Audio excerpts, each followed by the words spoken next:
Good morning, Jairam here. Welcome to Almas Market Morning.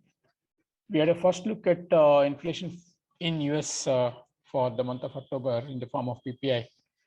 Came somewhat in line with expectation. In fact, month on month was slightly below expectation. It was also a subdued day for stocks after a long stretch of a bull run. Markets are keenly watching out for CPI data that will be out today. Expectations are for a higher number. Although yields have fallen after PPI data yesterday, now reaction to the CPI number will be important for the direction.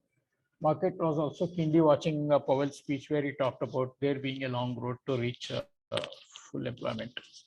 So dollar remained in tight range despite all this, and expect it to be in a tight range till today's data. I mean, either a higher inflation or slowing growth or kind of stagflation in China is not having much of an impact on the yuan, which is trading in a tight band between 6.3850 and 6.40. I think Chinese authorities are managing the yuan movement. At the same time, they are infusing enormous amount of liquidity every day. I have a sense that eventually they will go for a reserve rate cut, considering the situation that the market liquidity is in, and also the continued problems at the infra companies. Global debt obligations have not been met, so these problems are far from being resolved. On the European side, German ZEW came much better than expected, as well as the trade numbers. ECB lane, however, continued to talk about inflation being well within 2% eventually, and no need to hike rates. There are some doubts creeping in about Powell's reappointment, which was some time back looking like given. They have interviewed another lady, Brainard, who has been a colleague to Powell. But market is not concerned much, even if she is appointed, because she is a known dove, perhaps more than Powell. Yen and gold both are well supported because of falling yields. 1835 on the gold is important for further gains towards 1875. For the yen, 112.50, 40, very good support for the dollar, but a break of that on any yield trigger will be seeing it go much lower, because market is quite long on USD JPY. On the local market, rupee found good support at 74.90. Sorry, 73.90, which was 61.8% retracement of the rise from 72.90 to 75.65. Oil companies initially jumped in, and then Natcher also seen buying on behalf of RBI. That those the market rumors.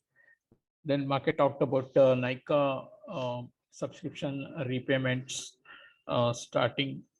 Also, Paytm inflows would be ending today. The coming days are not seeing any big inflow being talked about.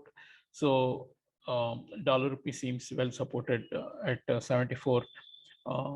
We are now trading above yesterday's high, so that's the first sign of stability. And if we trade above 74, 25, 26, we should be headed towards 74, 60 levels.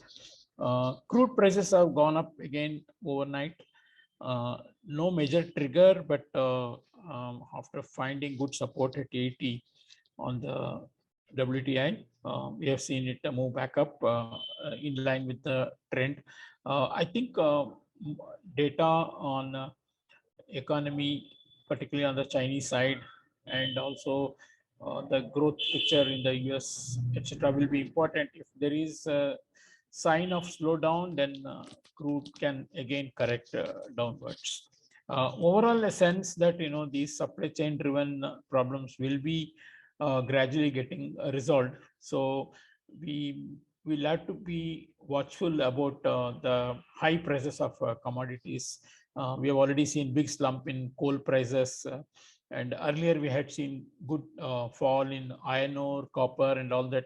A similar move in crude may not be ruled out if things start to become normal on the supply chain side, and also if there is any concern about growth. Yeah, that's it for today from me. Thank you. Thanks, Jairam. This is Pankaj. Interestingly, RBI announced its first global hackathon, Harbinger 2021, with the theme Smart Digital Payments. The winner of the hackathon will take away rupees 40 lakhs in rewards, followed up by rupees 20 lakhs for runner-up. This is an attempt to get wider fintech guys to develop Indian payment system. So RBI going public and asking people to join or basically share ideas with RBI. In another step, Bank of England and the UK Treasury are ready to launch a formal consultation of a UK central bank digital currency.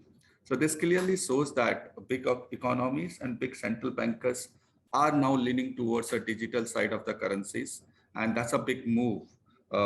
Interestingly, 1 year before or 2 years before, all these central banks were saying probably they are not inclined to, but things are changing very quickly. RBI is launching GSEC retail platform on November 12th, and this would be inaugurated by Prime Minister. The theme would be including everybody into the in the growth of the country and the growth of their wealth. Indian 10-year GSEC yield drifted below 6.30 yesterday and entered into a support areas. Would be watchful whether it breaks 630 or 629 and whether it moves towards again 640. After a Twitter poll, which finally worked, Tesla stocks, Twitter poll, which has been conducted by Elon Musk, Tesla shares are now down 18% to $1,023 after scaling all-time high of 1243 US dollars. This also led to first fall in 8 days in S&P, and that fell marginally, but it fell by around 35 basis or 0.35%. WTI and Brent crude oil both touched $85 handle and dealing near this year high on a lower oil inventory in US. That's all from me. This is Pankaj.